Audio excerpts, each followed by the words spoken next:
Nguyên liệu của chúng ta ngày hôm nay sẽ có khoai tây. Các bạn đang chuẩn bị khoai tây. Chúng ta sẽ gọt vỏ khoai tây.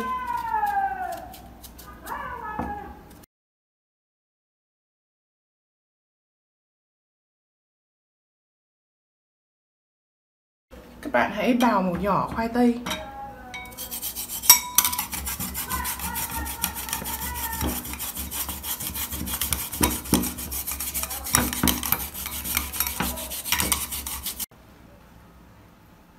Đây là khoai tây đã được bào nhỏ nhé các bạn nhé.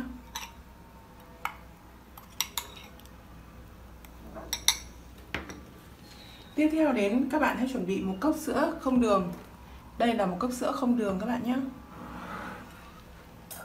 Chúng ta cần chuẩn bị một cái nồi. Các bạn cho sữa vào nồi và cho khoai tây vào.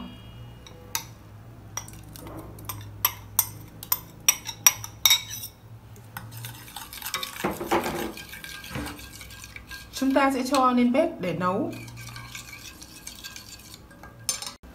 Tiếp theo ở công thức này thì chúng ta sẽ cần đến xà phòng đô. Thì ở trong xà phòng đô này, tại sao chúng ta lại chọn xà phòng đô hoặc là một cái xà phòng gì khác, thì là chúng ta nên chọn xà phòng đô vì ở trong xà phòng đô là có cái độ pH rất là thấp. Đấy, rất là tốt cho da và phù hợp với các loại da, thì là mình đã dùng một ít rồi. Bây giờ chúng ta sẽ mài nhỏ xà phòng đô các bạn nhé.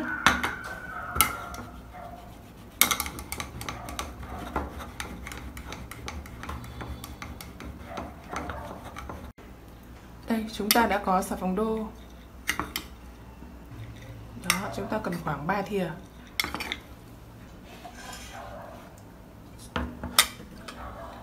Chúng ta sẽ cho xà phòng vào đây.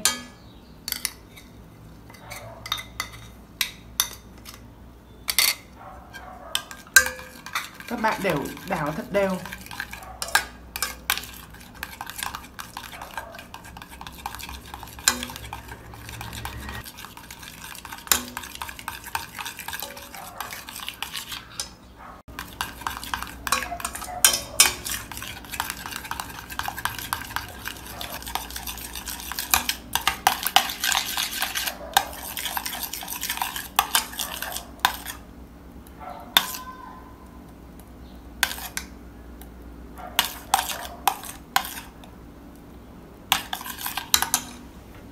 Các bạn chuẩn bị một cái máy xay nhé.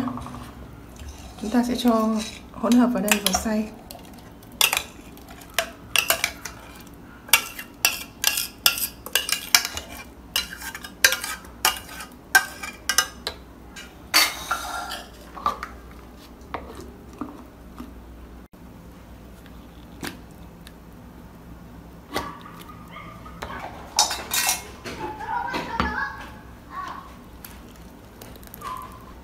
Đó, chúng ta đã được một hỗn hợp như thế này các bạn này. Rất là mịn. Chúng ta cần nước cốt chanh các bạn. Cho thêm nước cốt chanh tùy ý các bạn nhé. Ở đây mình sẽ cho một nửa quả nước cốt chanh. Các bạn trộn đều.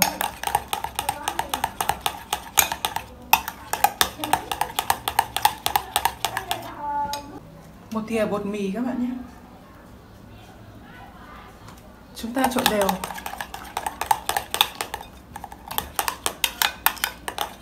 Chúng ta đảo đến khi hỗn hợp mịn như thế này. Tiếp tục chúng ta cần một cái đổ lại vào xoong và đun.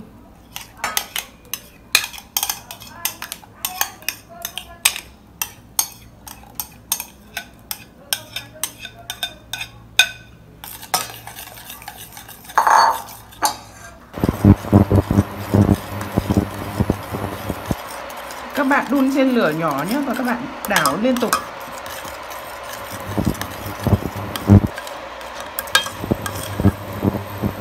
Khi kem được như thế này rồi thì chúng ta tắt bếp nhé các bạn.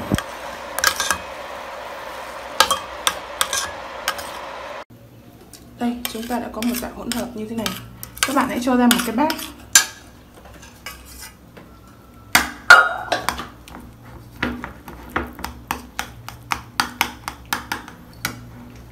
Các bạn hãy cho thêm một viên vitamin E. Trộn đều hỗn hợp.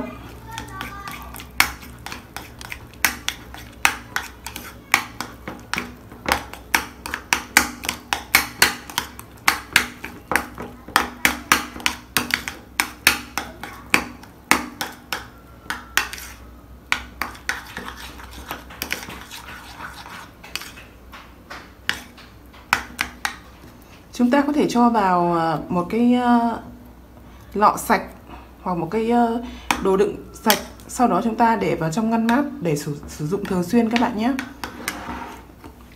Bây giờ tôi sẽ hướng dẫn các bạn cách sử dụng. Đầu tiên chúng ta hãy làm sạch cái vùng da mà mình cần dưỡng.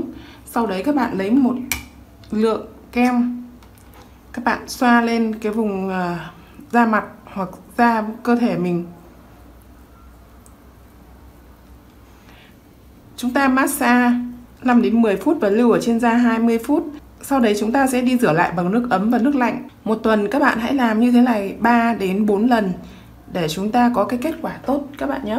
Khi các bạn làm được thường xuyên như thế này thì các bạn sẽ có một làn da rất là trắng, sáng, bật tông luôn. Sau một lần sử dụng sẽ giảm nếp nhăn ở khóe mắt, ở cổ và xóa lám, xóa tàn nhang. Các bạn nào mà da bị mụn ít, các bạn vẫn có thể sử dụng được các bạn nhé.